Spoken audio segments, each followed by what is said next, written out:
दो college students जो कि बहुत एक्सपीरियंस्ड डाइवर्स थे, उन्होंने प्लान बनाया कि वो दुनिया की सबसे खतरनाक जगहों में से एक जेकब्स वेल में डाइव करेंगे। लेकिन एक गलत मोड़ लेने की वजह से और ऑक्सीजन की कमी के चलते अब उन्हें सिर्फ एक चमत्कार की उम्मीद थी।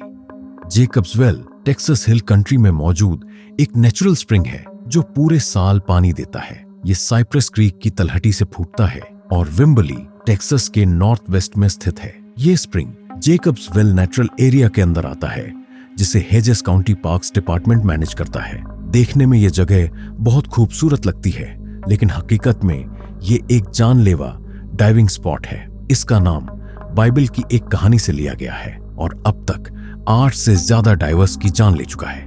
इसके बावजूद बहुत से एडवेंचरस लोग यहाँ डाइविंग करने आते हैं। वेल एक शांत सी स्प्रिंग लगती है जो साइप्रस क्रीक को पानी देती है। इसका ओपनिंग 12 फीट चौड़ा है और ये जगह लोकल लोगों का पसंदीदा स्विमिंग स्पॉट है। लेकिन नीचे की दुनिया बिल्कुल अलग और खतरनाक है। इस कुएं में 4 गहराइयों वाले चैम्बर्स हैं जो पानी के सतह से काफी नीचे जाते हैं। जब कोई डाइवर पानी में उतरता है तो उसे पहले एक 30 फीट गहरी खड़ी ड्रॉप से गुजरना पड़ता है। उसके बाद स्लोपिंग पैसेज आता है जो 55 फीट की गहराई तक जाता है। पहला चैम्बर थोड़ा रोशन होता है क्योंकि यहाँ धूप पहुंचती है। यहाँ पर एल्गी और दूसरी एक्वाटिक लाइफ भी पाई जाती है।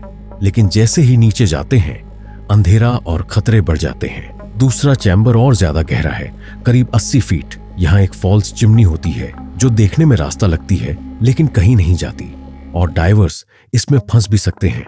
दूसरे चैम्बर से एक संकरी सुरंग तीसरे चैम्बर की तरफ जाती है। तीसरा चैम्बर काफी टाइट होता है और इसके अंदर डीली बजरी ग्रेवल भरी होती है।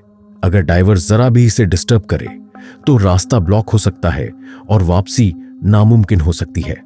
चौथा चैम्बर और भी ज्यादा छुपा हुआ और खतरनाक है। बहुत कम लोग ही इस चैम्बर को देख पाए हैं, इसलिए कुछ डाइवर्स इसे वर्जिन केव कहते हैं। अंदर लाइमस्टोन फॉर्मेशन बहुत सुंदर है लेकिन खतरा कहीं ज्यादा है। सबसे नीचे एक बारीक सिल्ट की लेयर होती है। अगर डाइवर इसे जरा सा भी हिला दे तो पानी धुंधला हो जाता है और यह सिचुएशन जानलेवा हो सकती है। इतनी गहराई और खतरों की वजह से कई प्रोफेशनल डाइवर्स भी यहां अपनी जान गंवा चुके हैं। रिचर्ड पैटन उम्र 22 साल जो न्यू ब्रॉनफील्ड से था। उसका जन्म 20 नवंबर 1961 को ऑरेंज काउंटी कैलिफोर्निया में हुआ था। उसके दोस्त क्लार्क मैकॉनेल उम्र 24 सैन मार्कोस से थे। दोनों साउथवेस्ट टेक्सास स्टेट यूनिवर्सिटी में एडवांस डाइविंग कोर्स कर रहे थे और दोनों का मकसद डाइविंग इंस्ट्रक्टर बनना था। 23 नवंबर 1983 शाम के करीब 8:30 रिचर्ड और क्लार्क ने डिसाइड किया कि वो जेकब्स वेल के सबसे खतरनाक चौथे चैम्बर को एक्सप्लोर करेंगे। दोनों बहुत स्किल्ड थे लेकिन ये डाइव अब तक की सबसे रिस्की थी। उन्होंने अपना गियर पहना, एयर टैंक्स, लाइट्स वगैरह और पानी में उतर गए। पहले चैम्बर से गुजरते हुए जहां धूप आती थी वो दूसरे और फिर तीसरे चैम्बर में गए और गहराई बढ़ती चली गई। उनका टारगेट था वो चौथा चैम्बर जिसे बहुत कम लोग ही देख पाए थे। लेकिन जब वो करीब 90 फीट नीचे पहुंचे तो उन्हें एक टाइट पैसेज मिला जो चौथे चैम्बर की तरफ जाता था। साल 1979 में एक डाइवर की बॉडी रिकवर करने की नाकाम कोशिश के बाद इस पैसेज को लोहे की जाली से ब्लॉक कर दिया गया था। इस टनल में जाने के लिए डाइवर्स को अपनी एयर टैंक निकालकर पहले उसमें भेजना होता था और खुद एयर हॉर्स के जरिए सांस लेते हुए पीछे पीछे जाना होता था। ये एक बहुत ही रिस्की मूव थी क्योंकि किसी को नहीं पता था कि अंदर क्या है। खतरे के बावजूद रिचर्ड और क्लार्क ने डाइव जारी रखने का फैसला किया। उन्होंने उस मेटल गेट को खोला और अब रास्ता साफ था। रिचर्ड ने सबसे पहले अपने एयर टैंक को अलग किया और उसे पैसेज में धकेला, फिर धीरे धीरे खुद उस तंग जगह से होकर चौथे चैम्बर में दाखिल हुआ। वो एक ऐसी जगह में उतर रहा था जहां बहुत कम डाइवर्स ने जाने की हिम्मत की थी। रिचर्ड किसी तरह चौथे चैम्बर तक पहुंचने में कामयाब हो गया, लेकिन वहां पहुंचते ही कुछ बहुत गलत हो गया। चैम्बर एक्सप्लोर करने की बजाय वो तुरंत मुड़ गया और तेजी से अपने दोस्त क्लार्क की तरफ वापस जाने लगा। क्लार्क को जब समझ आया कि रिचर्ड घबराया हुआ उसकी ओर आ रहा है तो उसने देखा कि रिचर्ड जोर जोर से चिल्ला रहा है और चौथे चैम्बर के तंग रास्ते से बाहर निकलने की कोशिश कर रहा है। उसी वक्त क्लार्क ने वो खौफनाक चीज नोटिस की। रिचर्ड के पास न तो उसका माउथपीस था और न ही उसकी स्कूबा टैंक। अपने दोस्त को मुसीबत में देखकर क्लार्क ने तुरंत रिएक्ट किया और रिचर्ड को तंग चैम्बर से बाहर खींचने की कोशिश की। बड़ी मुश्किल से वो उसे चौथे चैम्बर से बाहर निकालने में कामयाब हुआ। अब दोनों की जान खतरे में थी। उनके पास सिर्फ एक ही एयर सप्लाई थी। उन्हें बड़ी ब्रीथिंग का तरीका अपनाना पड़ा, जिसमें एक डाइवर सांस लेता है और दूसरा रोक कर इंतजार करता है। यह तरीका सिर्फ तब यूज किया जाता है जब इक्विपमेंट फेल हो जाए। टाइम बहुत कम था और उन्हें जितनी जल्दी हो सके ऊपर की तरफ निकलना था। दोनों ने तैरना शुरू किया और तीसरे चैम्बर से होकर दूसरे की तरफ बढ़ने लगे। लेकिन अचानक उनका सिर किसी ठोस चीज से टकराया।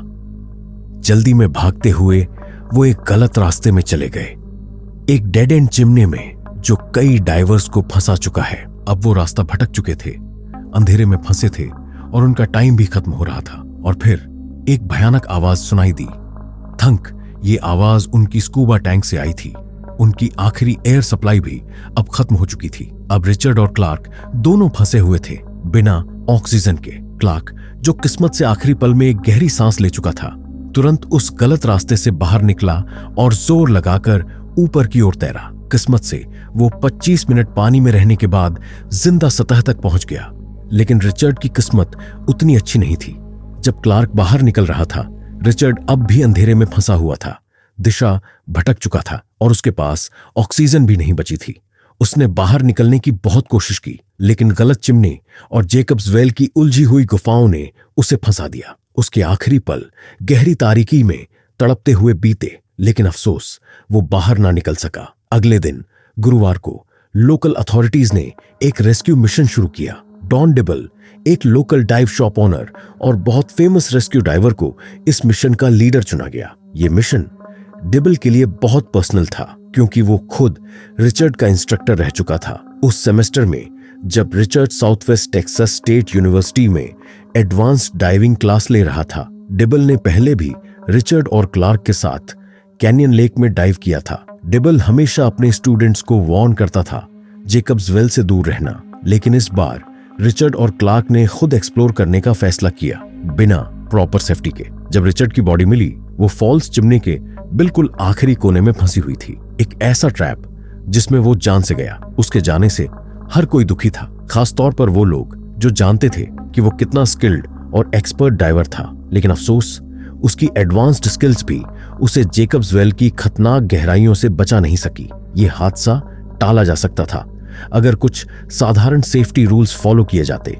अगर उन्होंने एक सुरक्षा रेखा, सेफ्टी लाइन लगाई होती जिससे रास्ता मार्क होता, तो शायद रिचर्ड बाहर निकल सकता था। अगर उसके पास थोड़ी और ऑक्सीजन होती, शायद 1 घंटे की, तो उसे बचाया जा सकता था। लेकिन कुछ छोटी छोटी गलतियां और जेकब्स वेल की जानलेवा बनावट ने एक होनहार डाइवर की जान ले ली।